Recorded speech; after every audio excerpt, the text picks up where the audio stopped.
جی میں اس وقت موجود ہوں کالونی نمبر 2.5 DC آفس کے سامنے. سندھ امپلائیز احتجاج جو ہے وہ بڑھتا چلا جا رہا ہے. تالا بند تحریک جو ہے وہ آگے بڑھتی جا رہی ہے.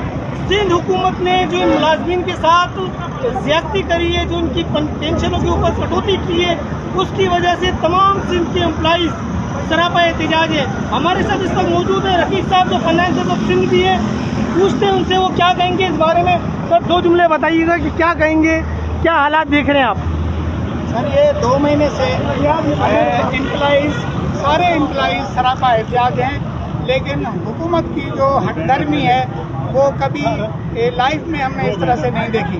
جس طرح سے وہ منہ پہ تالے لگا کے بیٹھے ہوئے ہیں, اور افسوس تو ہمیں اپوزیشن پر بھی ہے کہ ان کے بھی منہ پہ تالے ہیں, وہ اتنا ان کو کچھ نظر نہیں آتا. ساری سندھ سراپا احتجاج ہے اور ہر امپلائیز روڈوں پر ہے, اور گورنمنٹ جو ہے کوئی توجہ دھیان نہیں دے رہی. گورنمنٹ کوئی توجہ دھیان نہیں دے رہی. پرائیویٹ لوگوں کی طرح اس وقت گورنمنٹ ملازمین بھی سڑکوں کے اوپر موجود ہیں. سندھ حکومت کی نااہلی کرپشن کی وجہ سے یہ ملازمین اپنے چولہے بجھتے ہوئے دیکھ رہے ہیں, جس کی وجہ سے سراپا احتجاج ہے.